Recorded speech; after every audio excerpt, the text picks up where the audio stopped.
This episode is sponsored by Archaeologist Tours.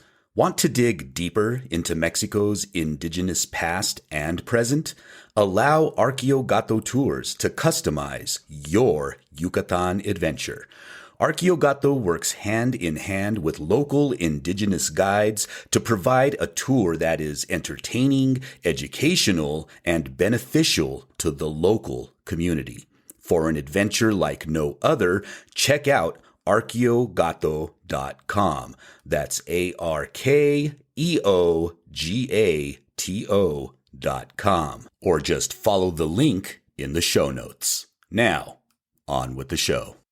This episode is sponsored by Archaeologist Tours. Want to dig deeper into Mexico's indigenous past and present? Allow Archaeologist Tours to customize your Yucatan adventure. Archaeologist works hand in hand with local indigenous guides to provide a tour that is entertaining, educational, and beneficial to the local community. For an adventure like no other, check out archaeogato.com. That's ARKEOGATO.com. Or just follow the link in the show notes. Now, on with the show. You must excuse me. I've grown quite weary. This hasn't been easy, I know. But you've learned a lesson. A lesson in honesty. Honesty to yourself and honesty to others. That lesson will stand you in good stead all your life. I think we've all learned a good lesson. I've always heard that honesty is the best policy. Now I'm catching on to why that's so, Greetings, dear listeners, and welcome to yet another episode of Tales from Atlantis. We are your hosts, Kurly Tlapoyawa. And Ruben Arellano Tlacateca. What is up, Dr. Tlacateca? How are you today? I'm doing just fine. I am gearing up for the beginning of the semester, the fall semester of 2024. And that's about it, really. Just continuing to enjoy Chicano Heritage Month. Hell yeah! Oh, speaking of Chicano Heritage Month, did you catch any of the Olympic Games? I tried, but I was really busy with teaching and a bunch of other stuff that I was working on. So I didn't really. I mean, I caught a few things here and there, but I wasn't too deeply, focused on the Olympics. You were? No, not really, but I did catch a little bit of the news regarding the breakdancing. And you had that Australian woman breakdancer who everybody seems to be talking about because she got 0 points. But, in light of it being Chicano Heritage Month, there was a Chicano who took home a medal. I think he won the silver medal in breakdancing in the Olympics. Nice. Yeah. Nice. A lot of people don't know this about Dallas. There was a documentary that came out back, I think, in 2013 that focused on the breakdancing scene here in Dallas, which really took off. I mean, going back to the 80s, when I was a kid, I remember breakdancing and all that good stuff. But like in the 90s, like the scene had shifted outside of New York City to other places, and Dallas was a hub for breakdancing. And a lot of the moves that are now associated with contemporary breakdancing were innovated by Dallas B-boys and B-girls. That's really awesome. And a lot of them were Chicano kids from Oak Cliff, from my hood. Yeah, right on. Oh, it turns out he won the bronze. So the bronze? Yeah. Okay. Mexican-American wins bronze in breaking. And then you know how on news websites, they just give you like part of the headline. You have to click on it to open up the rest of the headline. Yeah. So I swear to God, for part of me, I was like, man, don't say "and entering" after it says breaking, because we should have won the gold in that. Holy smokes. We're slipping if we only won a bronze in breaking and entering. You're right. No, but his name is Victor Montalvo.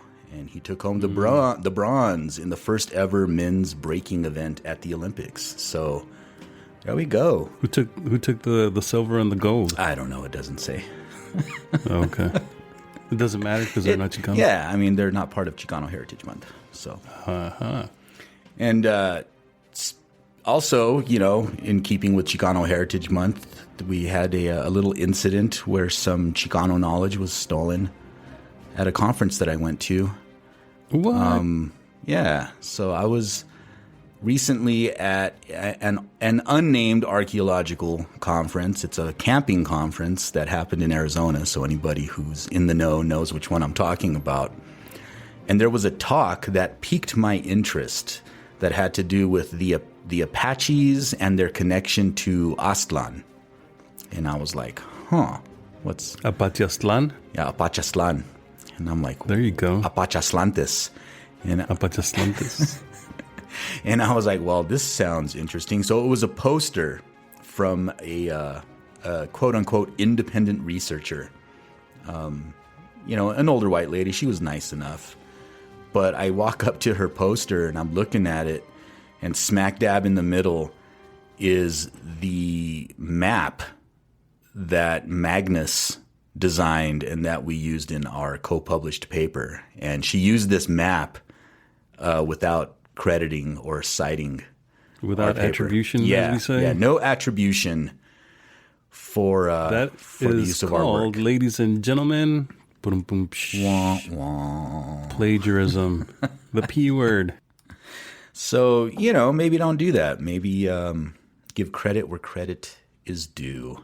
Right. You know what I've found over the years is that oftentimes people will either have conversations with me, or they'll look at my work, or I'll tip them off to something that I found in my research that perhaps I wasn't using at the time, and I share with them. And then later come to find out they used that bit of information without any attribution as to where they found it. Don't you just hate that? Oh, yeah, it's happened. It just bugs me. Yeah, it's happened a few the least times. you could do is say, hey, you know, drop a little mention. Such and such person shared this bit of information with me, which I followed up and I found the source or what have you. But at least, you know, be a little considerate to your fellow archaeologists, historians, your colleagues, and give them some credit where the credit's due. Just a little PSA out there. Yeah, and speaking of giving credit where credit is due, today we're going to talk about a subject that we've been looking at for a long time. We've been wanting to do this for a while. And, you finally had the time to sit down and finish up the research on it. And this has always fascinated me because I remember the first time I heard about this particular topic. And it was in it was in a book that I thought was pretty legitimate. You know, it gave it legitimacy. And so I just took it at face value. But it turns out that there's a lot more to the story than the mainstream retelling of it. There's a lot more to the calculation, if I may. Oh. So, dear listener, today we are going to explore the nepohualtzintzin. Today we're diving deep into the fascinating world of ancient Mesoamerica. You might be wondering, what could possibly connect math, astronomy, and a wooden frame with beads? Well, the answer is the nepohualtzintzin, of course, a super cool ancient tool that the Olmec, Maya, and Aztec civilizations used to produce complex mathematical equations. Imagine a time before calculators, before computers or your smartphone. How did people keep track of numbers, measure time, and make complex calculations? Well, the nepohualtzintzin was the go-to gadget for millennia among many advanced Mesoamerican civilizations. It essentially was an ancient abacus, and in this episode, we're going to unpack the mysteries of this artifact. We'll explore how it worked and discuss its potential impact on these ancient societies. Wait, nope, that's not it. That's not it at all. At least that's probably how proponents of the Mesoamerican abacus narrative start off their talks. I've never been to one, but I can imagine it. But is that really true? Is this really how it happened? Was the nepohualtzintzin just the Mesoamerican version of the abacus? Was it used for complex math? And was it as important as it has been made out to be in recent years. The nepohualtzintzin is often hailed as a marvel of ancient Mesoamerican engineering, and over the last 20 years or so, it has captured the imagination of scholars and enthusiasts alike. This supposed Mesoamerican counting device has been elevated as a symbol of the intellectual sophistication of pre-Cuauhtémoc cultures. However, a closer examination of the available evidence raises questions about the extent to which the nepohualtzintzin was truly utilized.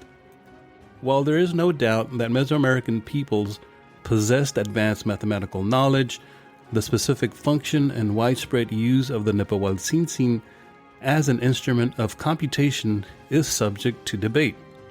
If such a numerical computing device existed and was as widespread and as important as it is made out to be, why is there no mention of it in the Florentine Codex?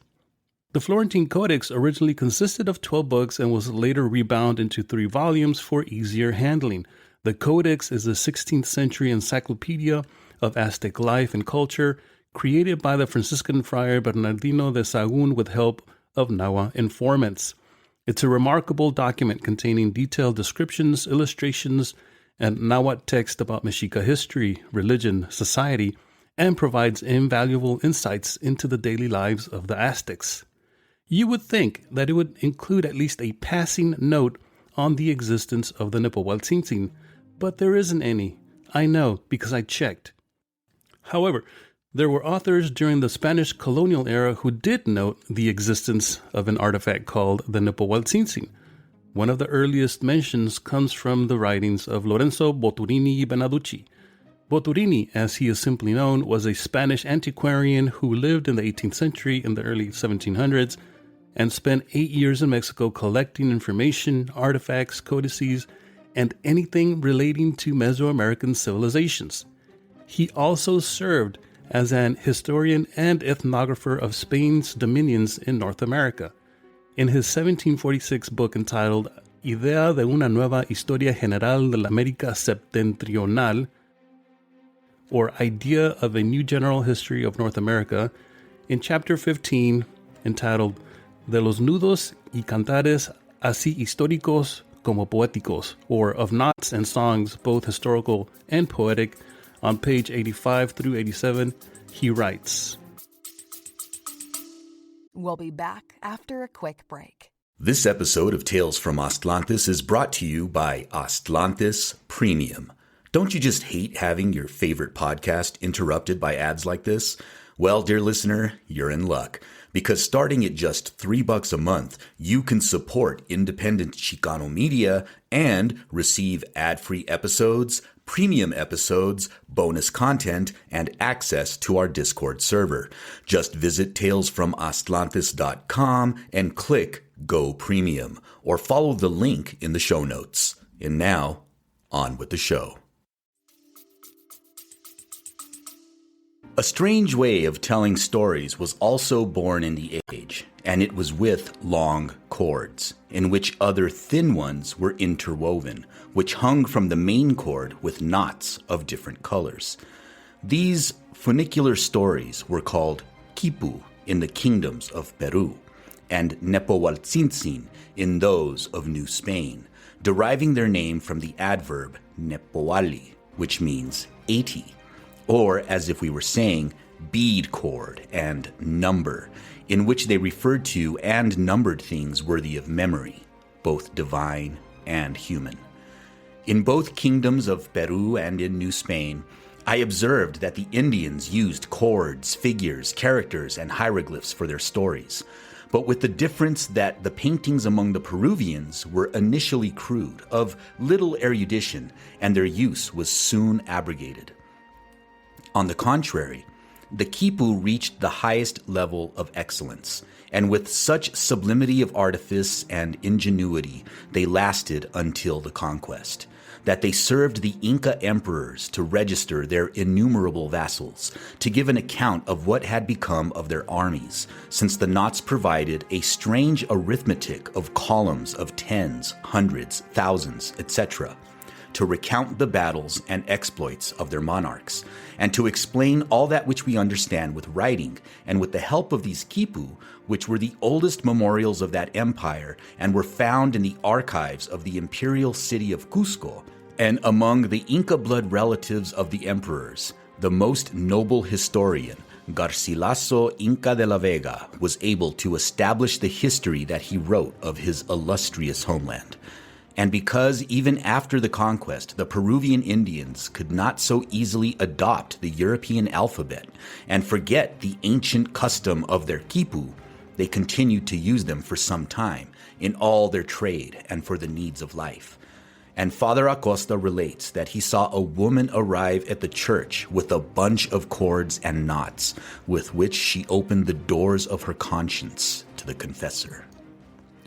In the kingdoms of New Spain, the opposite happened, because cords were scarce and barely reached the end of this second age. And this is proven by the prodigious accumulation of paintings that remain in my archives, without me having been able to obtain even one of these historical cords, because the one I discovered in the province of Tlaxcalan, in the possession of a leading Indian, was so worn away by age that he could only instruct me that there were cords, although scarce, as we see, that carried all the beauty in the paintings. Thus, from the said word nepohualtzintzin was derived the word nepohualco, which means counter house, and that was the name given to the place where Xolotl observed his people, ordering everyone to throw a small stone into the pile in his presence, which came to form an excessive body of small stones and can still be seen today, and demonstrates the multitude of people with which he populated New Spain. And in the same way, the word nepohualtlahtoli, which means 80-day tribunal, was established in Texcoco, perhaps in imitation of the LXXX 85 in Roman numerals, fundamental laws of the most accredited subjects of all the provinces subject to the empire, so that within the peremptory term of said 80 days, it would hear on appeal all the causes that had been dealt with in the first instance by the ordinary judges, and would evacuate the feudal and more serious matters that it oversaw. You know what's interesting about what he noted there about Nepohualco? He got that information from Torquemada's 1723 book, Monarquía, is it the Monarquía Indiana, I think? The Monarquía Indiana. Monarquía Indiana. So in this book, in that 17, because this is 1746, that's Boturini when he's writing this. In 1723, Torquemada had written about this, and I looked for it, and Torquemada talks about Nepohualco, about how it's a place and how it means something about the count, but he mentions nothing of a nepohualtzintzin whatsoever. Isn't that interesting? That is interesting. And so as far as I could tell, the very first instance, and everyone that comes after, and this is going to come up here in a little bit, everyone that talks about the nepohualtzintzin, this is the original source. Really? Boturini. Right. Boturini continues his discussion of how Garcilaso de la Vega and others wrote the history of their people, how they used the cords, the knotted rope, and how they were instrumental in recovering the histories.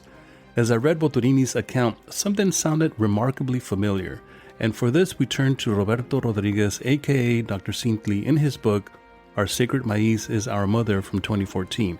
In his endnotes on page 216, note 35, he offers a brief description of the nepohualtzintzin via Remy Simeon's 1885 dictionary, Diccionario de la Lengua Náhuatl. In regard to notions of what constitutes writing, the study of the quipu among the Inca is revealing that it was not simply an abacus or an accounting system, but that it was also a repository of memory and history.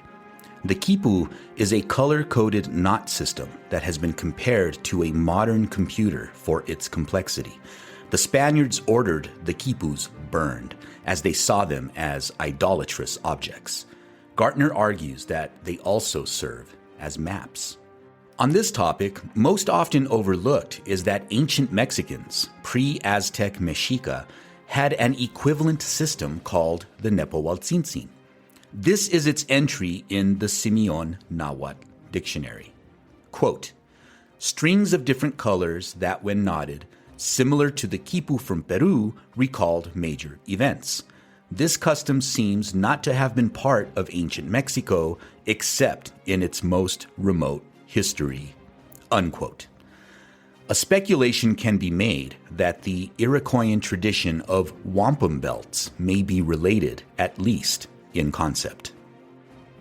And I want to note, because I just so happen to have Simeon's Diccionario de la Lengua Nahuatl, or Mexicana, in my grubby little hands, his definition, and it comes from page 333, kids, if you're following at home.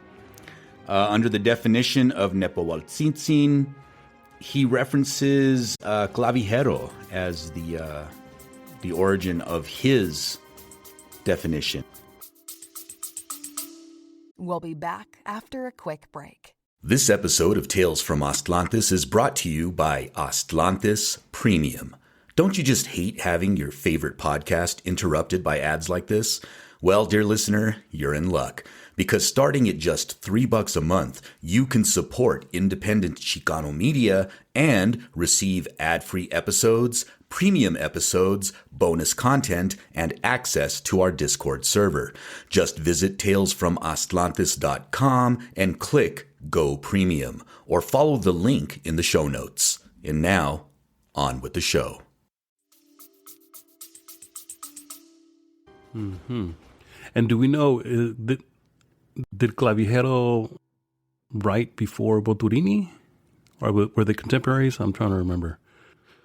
Well, that would be interesting to compare that. And that did come up in my research, but I didn't follow that thread with Clavijero. I do want to note that the description that is given, and which I'm assuming he got from Clavijero, Dr. Sintley, is also similar to a description that I found in a 1923 publication by Alfred M. Tosser from Harvard University, Cambridge, entitled The Value of Ancient Mexican Manuscripts in the Study of the General Development of Writing. So he also talks about the different colors and how the colors had significance and how if you strung them up a certain way, they represented something or meant something. So there seems to be, like, as time goes on, beginning with Clavijero and Boturini, and as you move forward, there seems to be this progression in terms of adding details to the nepohualtzintzin that weren't there in the original descriptions. So that's something that to also keep in mind, which is kind of like the snowball effect, right? Like playing telephone, you start with one thing on one end, and by the time you get to the end, it's something else with a bunch of extra details in it that weren't in the original. So that's kind of what's happening here. We'll be back after a quick break. Have you picked up your Mexica calendar for the year 12 Flint? Or how about a paperback copy of The Four Disagreements? Just visit talesfromaztlantis.com for all the latest merchandise and show some love for your favorite podcast. That's talesfromaztlantis.com for all the latest merchandise. Now, back to the show.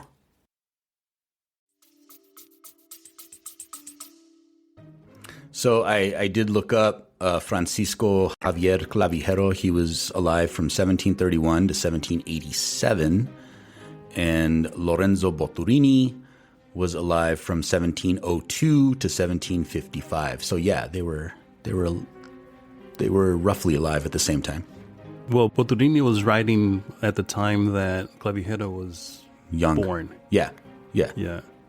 So then Boturini again is the original source of this. Whatever Clavijero wrote, he must have gotten it from Boturini and then maybe added some details to it. Yeah, that's what it appears to be. Mm-hmm.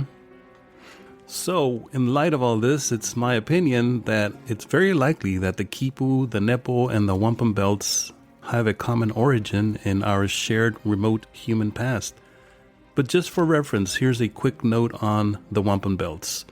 Wampum belts were intricately crafted strings of beads made from shells. They were mainly used by indigenous peoples in eastern North America for record keeping and communication.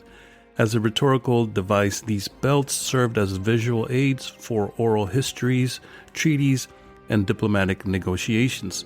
Their patterns and colors carried symbolic meaning, allowing complex ideas to be conveyed and remembered across generations. If we're keeping track, that's the main description of both the quipu and the nepo. This is how Boturini described it, and Simeon, also, who likely got his description from Clavijero through Boturini, repeats the same idea. While the artifact is also described as being used for keeping count of large quantities, none of these early scribes describe it as an abacus-style instrument. The abacus has been known to Europeans since at least the Roman era, but it became more well known by the Middle Ages. Boturini and Simeon, if they had any impression at all that the nepohualtzintzin resembled an abacus, they would have most certainly described it as such. The fact that they don't is a good indicator that they didn't think it was a calculator or computing instrument of any sort. Plain and simple. It was a mnemonic device used for memorizing important historical, political, martial, and commercial information, transmitted to another individual trained in the art of record keeping. To put it plainly, the nepo and the quipu were devices for recalling information and keeping track of important oral histories over time. While it might be reminiscent of file storage in a modern-day computer, it's not quite the same now, is it? This begs the question, where does the fanciful idea that Mesoamerican peoples had an abacus-style instrument that was called the nepohualtzintzin, where does that come from? To answer the question, we must go back to 1975 and turn to a book written by David Esparza Hidalgo entitled Cómputo Azteca, or Aztec Computer. This was the first of two books he authored on the subject.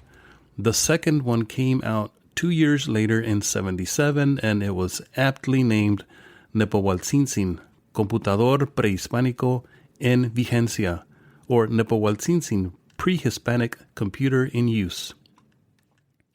While there had been a few authors who had mentioned the Nepo since Boturini, they all had basically repeated what he said and made comparisons to other abacus-style devices, adding a few descriptive details along the way.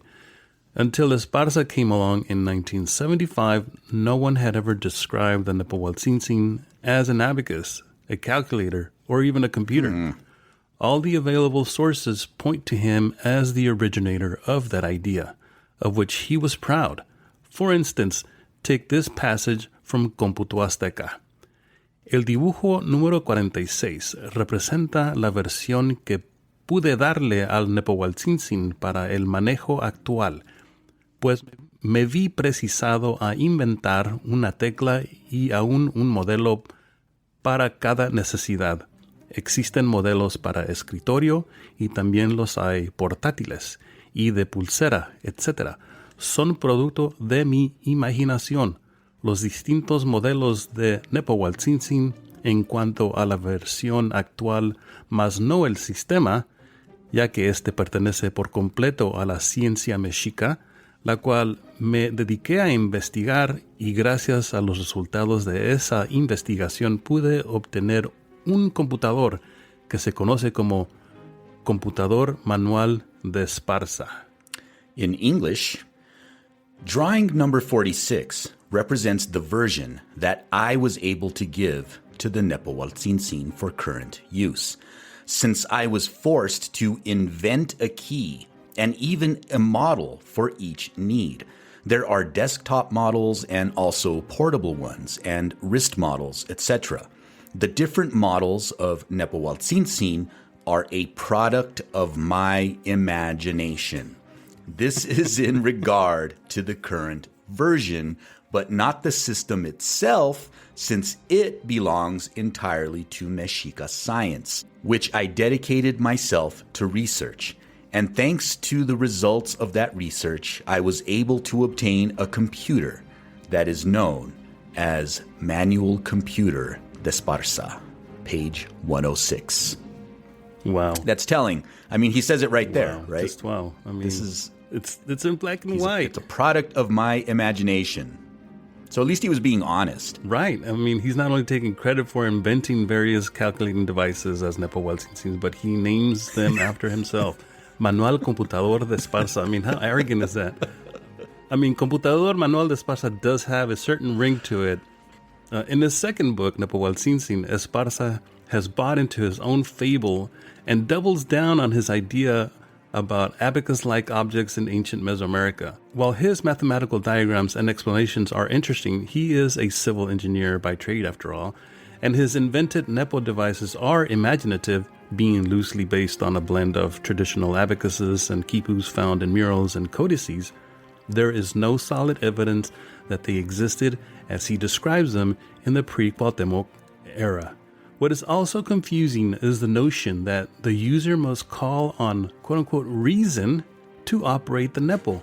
The following is the introduction to Chapter 1. El estudiante debe razonar esta materia, pues solo con el razonamiento captará lo sustancial de una ciencia. De lo contrario, sería como si en los programas de enseñanza se le anticipara el resultado de aquello que se quiere aprender, ofreciéndole a un razonamiento prefabricado del tema. Es por esto que aquí señalaré, la evolución de la técnica es buena siempre y cuando el individuo esté plenamente consciente de que esos cambios le son favorables para no obstruir el ejercicio del razonamiento.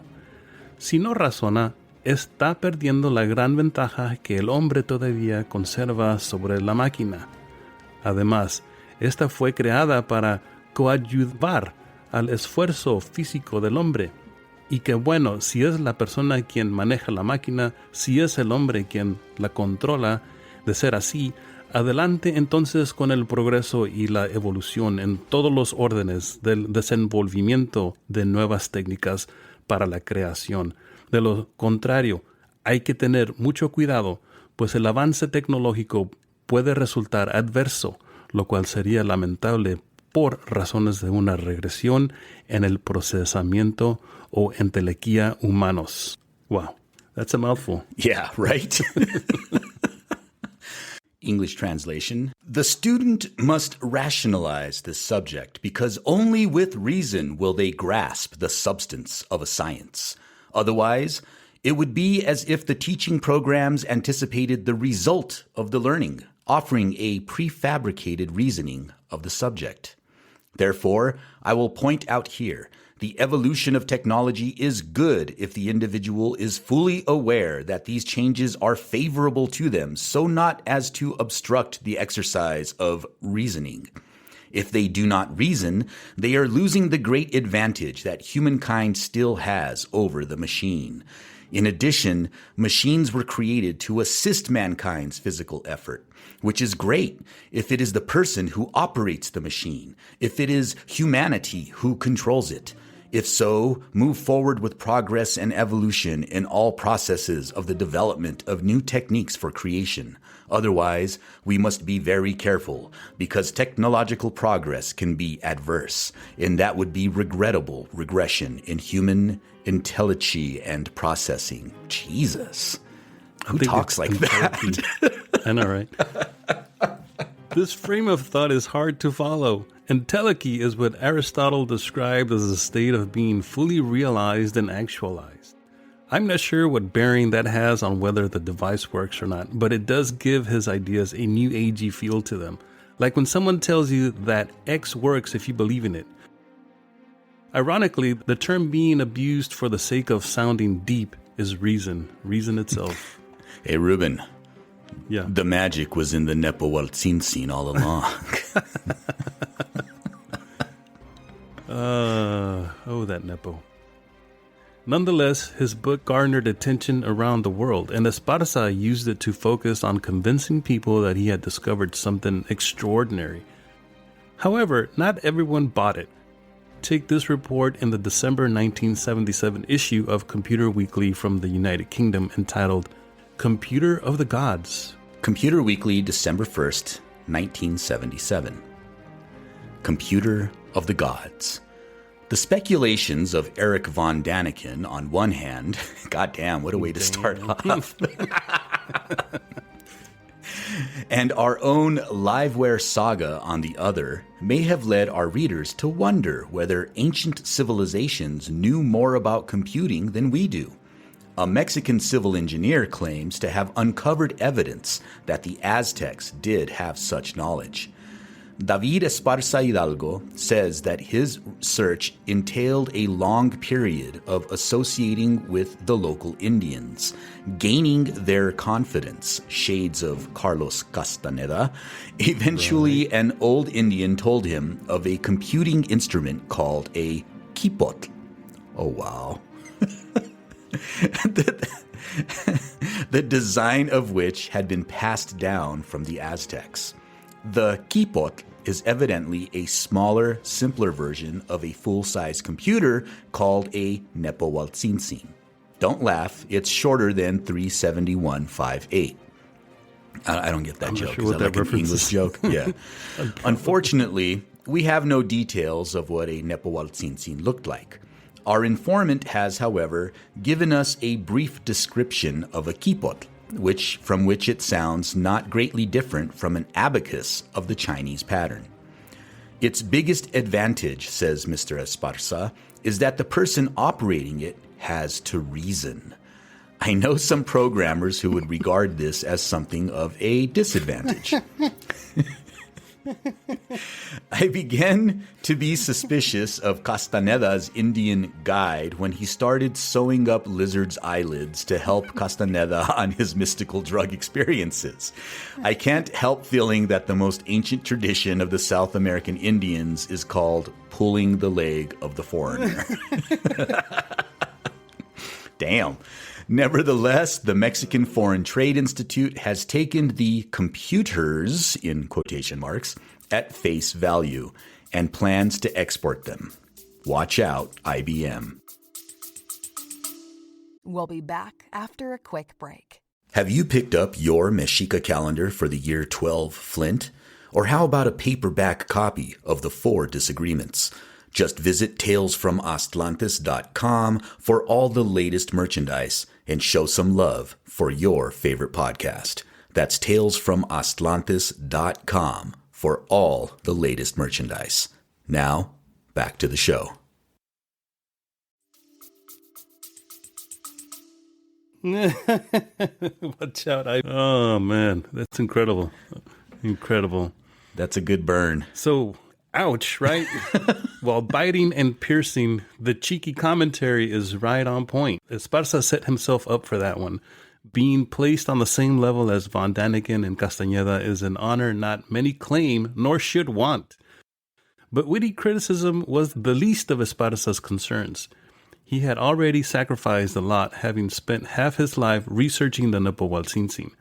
A report entitled Ancient Aztec Computer Beats Electronic Brains, man, again with these titles, found in the October 1977 issue of the Lompoc Record from California, gave a much fuller and detailed description of Esparza's trials and tribulations in his search for the Aztec computer. Mexican civil engineer David Esparza Hidalgo says it cost him a divorce and 18 years of tramping through mountains, deserts, and jungles.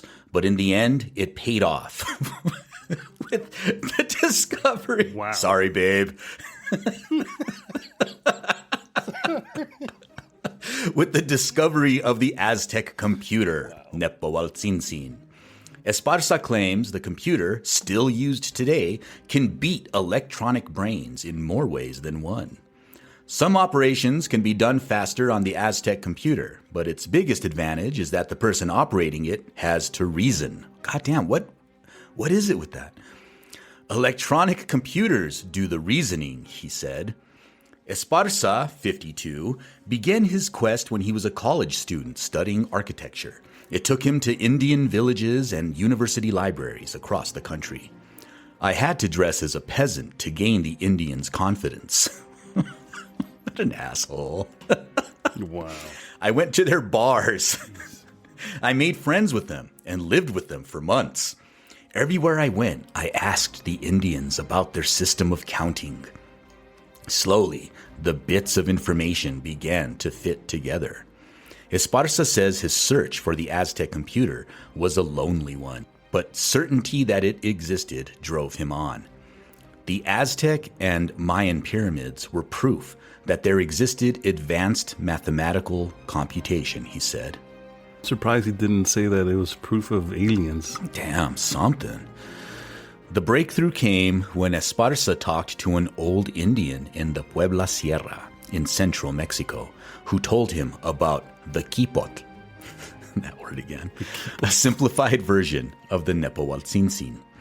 The Aztec computer is a board divided into two sections of keys separated by a divider which has dots representing values of 1, 10, 100, and 1,000, etc. In the top section, there are 13 rows of 3 keys each.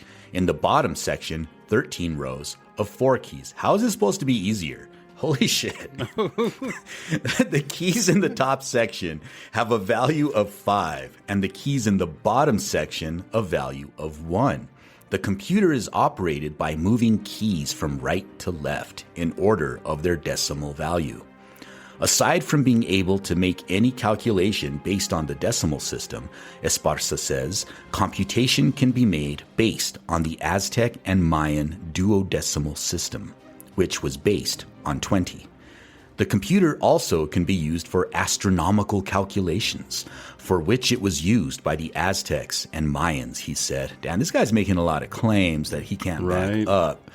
The beauty of this mathematical system is that it evolved from observing natural phenomena. That is the only accurate thing I've heard come out of this dude's mouth. Wow. And it has nothing to do with the nepohualtzintzin.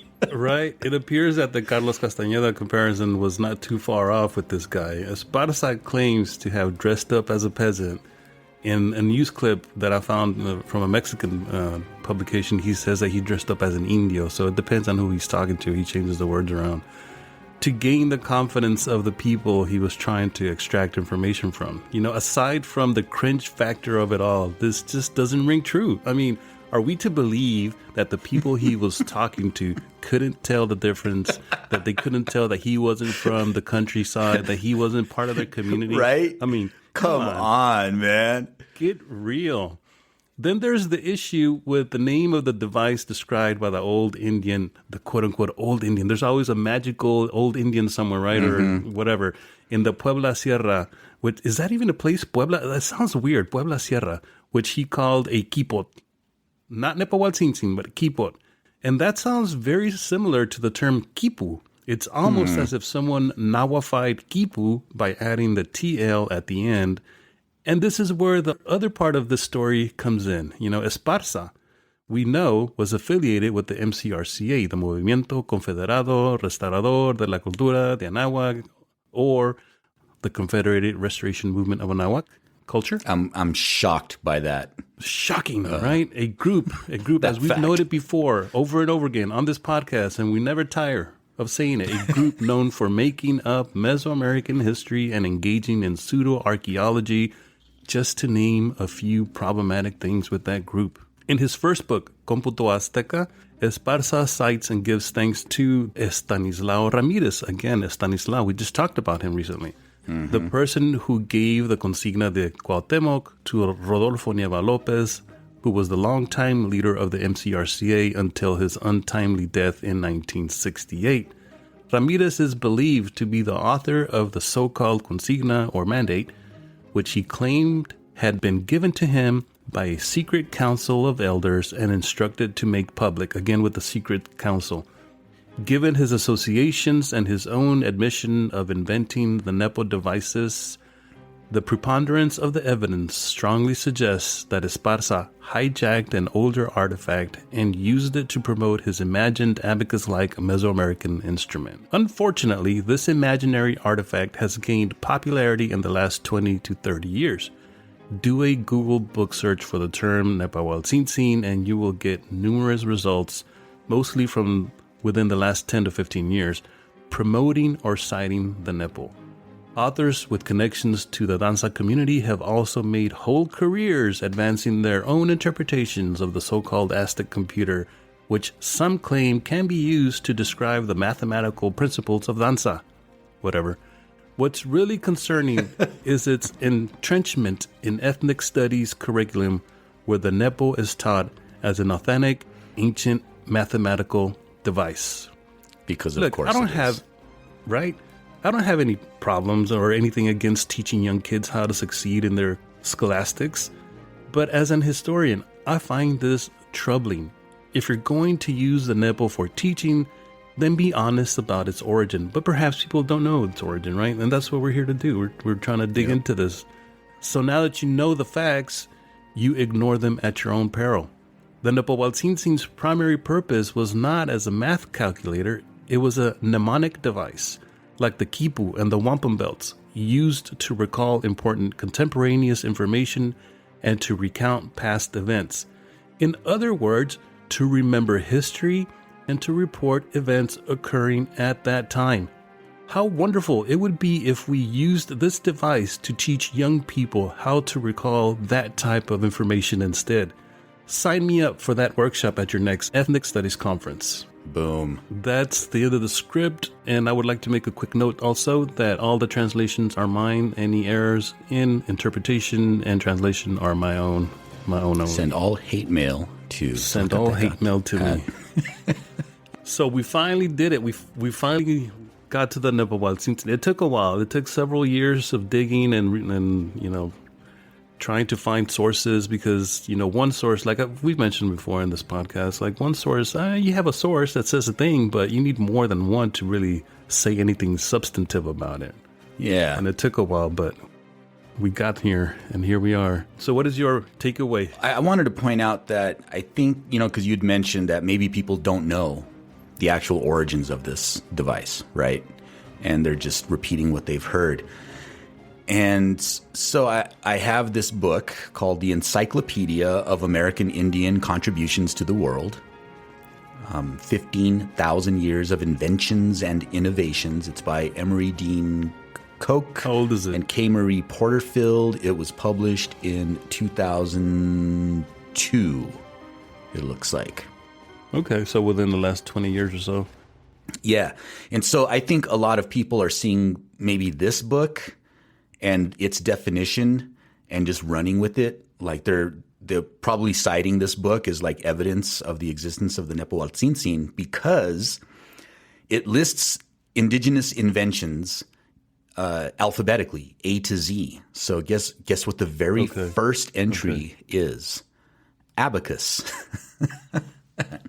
Abacus. So abacus. And then it has like a reference to nepohualtzintzin next to it? Yeah. Let me read wow. Let me read the little definition here. It says abacus, AD 900 to 1000 Mesoamerican cultures. And this is from the book. An abacus is a portable calculating device using a frame with rods that are strung with beads. Aztec and Maya, who lived in Mesoamerica, performed mathematical calculations using an abacus made from maize kernels instead of beads. So this is even different, right? Wow, because different. Everything else we read said knots. Knots. So maize kernels instead of beads, threaded on strings. It provided a faster and more accurate way of adding and subtracting than relying on memory alone.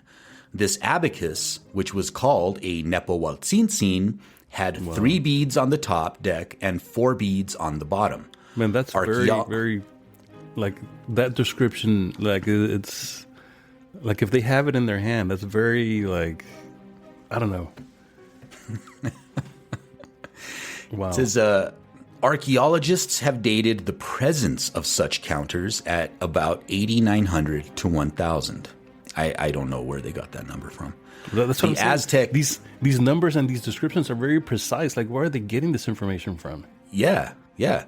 The Aztec abacus, which was devised without any knowledge of the Chinese abacus, invented about 500 BC, required the same level of critical thinking and knowledge of mathematics to develop.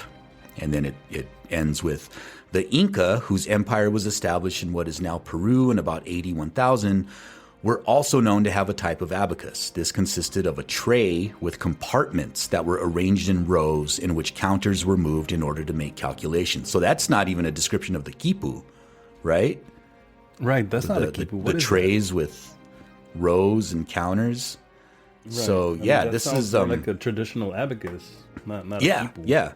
Yeah, exactly. So, and this book, I mean, it looks legit. It's part of the Facts on File Library of American History.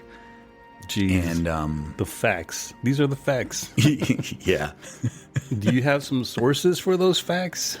Excuse me. It'd be nice. Yeah, because there's no citations associated with that. But it's a nice book. You know, it's very professionally done. It looks good. It has a lot. I mean, it does have a lot of cool stuff in it. But as we've seen, it also has some questionable stuff in it, you know? Man.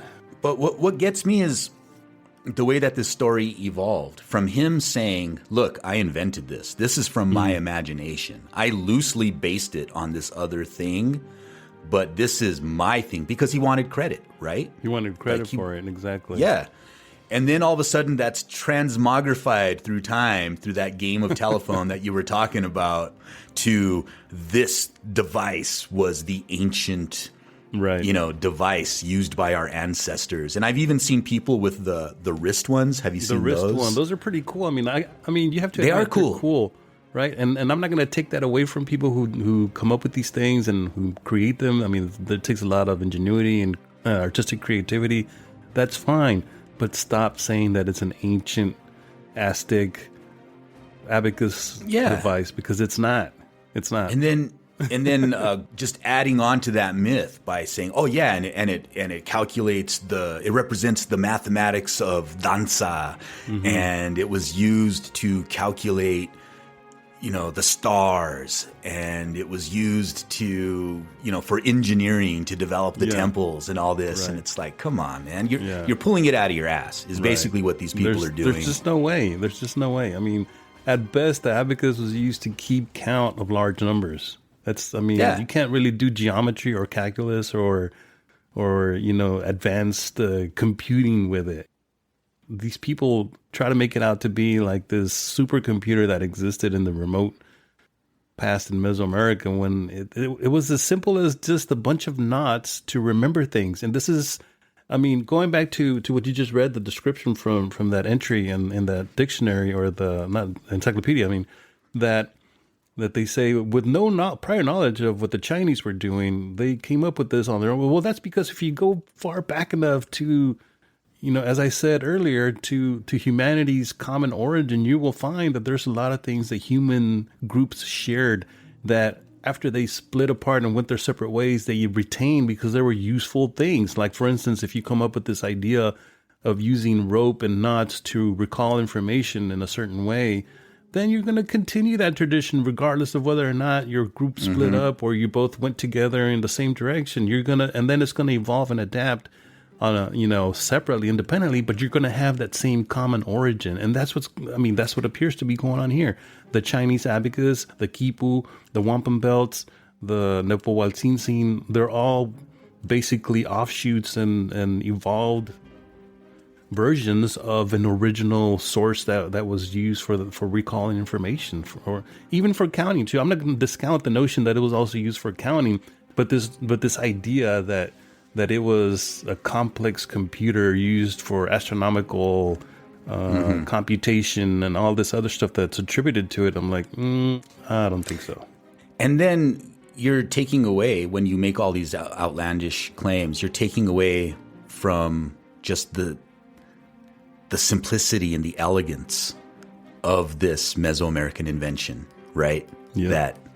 That this way that was developed also in Peru and in Mesoamerica, of having a device to help you record events. And I don't know, there's just something so cool about that. And it's way more fascinating to me that its actual use is way more fascinating and meaningful than having to make up shit about it. For example, it kind of reminds me of here, speaking of August, the Pueblo Revolt, Also, we started calling it Pueblo Independence Day here in New Mexico. Nice. And that was carried out by runners who were carrying knotted cords. Exactly. And each knot represented a day. And as each day passed, you were told to unknot one of the knots. And then when there were no knots left, that was when you know that the revolt was going to happen. And so that's how you were able to coordinate across a wide landscape. Like a timer, a countdown timer. Yeah. So it was a countdown that was taken to different communities. And so everybody was on the same count. And that's brilliant. That's beautiful. Yeah. And, we don't have to make it up and be like, yeah, it was also like a fucking supercomputer, bro. Like, it was basically a Google alert. It was basically the ones and zeros that we use today. Yeah. I mean, to rob our own culture and replace it with fantastical nonsense, it just really, it grinds my gears, as you like to say. Exactly. It really gets under my skin. It's like people... Very grinding of the gears. What's with people that they can't handle the truth, man? Well, because it's like medicine. It is like medicine. It's, It doesn't always taste good? Nope. But it is always good for you. Timo itase. Right on. And to our listeners, thank you for listening to this. Be sure to check us out online, talesfromatlantis.com, where you can sign up for a premium membership and buy some merch and support the show. If you're already supporting the show like that, then please share the podcast with your friends and relatives. Let's start some arguments and uneasy holiday dinners. So we can, you have any danzantes in your family? Turn them on to the podcast and let's see where that goes. Bye. Él es Dios, compadritos.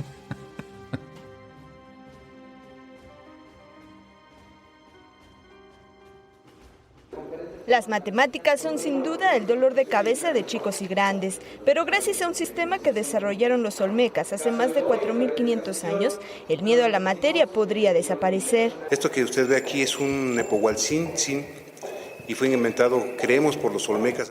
En ella podemos desarrollar desde conteo, los niños de preescolar pueden hacer desde conteo, hasta nivel superior, que pueden hacer álgebra matricial, álgebra booleana, álgebra lineal, en fin, todas esas matemáticas avanzadas que a veces se nos dificultan. Cada pieza asemeja un grano de maíz. La parte superior de esta tabla tiene un valor de 5 y en la parte inferior el valor de 10.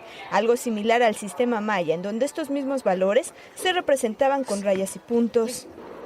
Para efectos prácticos que nos pide la Secretaría de Educación Pública, tenemos unidades, decenas y centenas. Es decir, tenemos 1, 10, 100, luego este vale 1,000, 10,000, 100,000, 1,000,000. Y esta cuenta solita tiene un valor de 1,000,000 de millones o 1,000,000,000. Y para la parte superior tengo 5, 50 y 500. 5,000. La tabla se lee de derecha a izquierda. En su posición inicial todos los maíces deben estar hacia abajo para indicar el 0. Es así como contaban los mayas, olmecas, zapotecas y las culturas asentadas al norte de nuestro estado. Dista mucho del abaco porque es una matriz posicional. Dependiendo de la posición en que tú lo ocupes y la posición que ocupen los granos de maíz dentro de la matriz, van a tener un valor concreto. Para realizar una operación debes subir o bajar los maíces, dependiendo las cantidades que le solicitan. 5, 6, 7. Acuérdense que arriba valen 5 y abajo solamente son 1. Entonces pongo una de 5 y 2 de 1, 7. Más 10. Más 10. Más 15. Más 15.